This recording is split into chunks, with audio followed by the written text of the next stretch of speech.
Lauréat du trophée MNH étudiant, IFSI du centre hospitalier Guillaume Régnier de Rennes pour le projet de sensibilisation à l'utilisation des réseaux sociaux.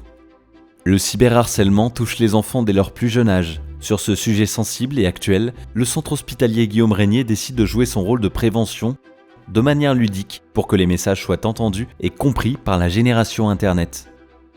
Pour sensibiliser à l'utilisation des réseaux sociaux et sur le cyberharcèlement, le centre hospitalier s'est associé au lycée Bréquigny de Rennes pour créer un escape game à destination des classes de seconde et première du lycée professionnel. À ce jour, plus d'une centaine de personnes, élèves, étudiants infirmiers et formateurs, ont pu expérimenter ce projet qui valorise la pédagogie par le jeu.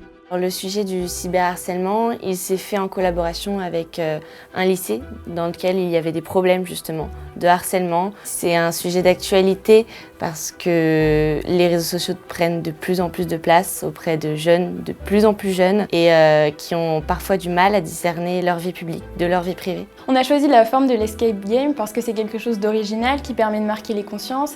En plus, ils sont acteurs de la situation, donc comme ça ils voient vraiment le processus, ils voient aussi l'impact que ça peut avoir dans la vie de la victime. Le sujet de l'escape game, donc c'est l'histoire d'une jeune fille harcelée qui disparaît. Donc le but de l'escape game, c'est de retrouver et savoir pourquoi cette jeune a disparu. Dans chaque lieu, il y a des énigmes à résoudre qui vont les amener à un code qui est le 3020, qui est le numéro d'appel d'urgence des gens harcelés. Toutes nos questions sont pensées autour du cyberharcèlement pour que les jeunes aient une réflexion justement sur ce sujet. Ce projet d'escape game s'adresse principalement aux adolescents et aux lycéens de première et de seconde que nous avons rencontrés.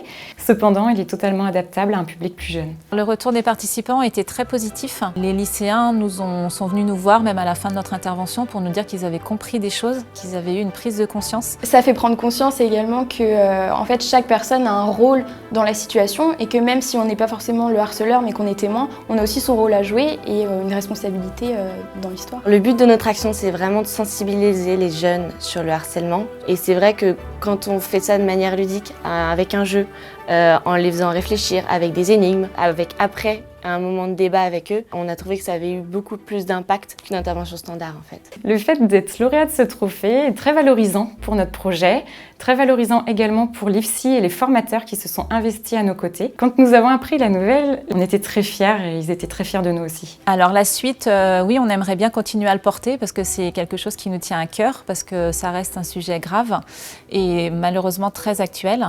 Oui, on aimerait bien vraiment le développer au maximum et puis pouvoir aussi l'adapter à différents âges, donc pourquoi pas commencer dès la primaire. Et donc voilà, donc tout ça c'est en construction.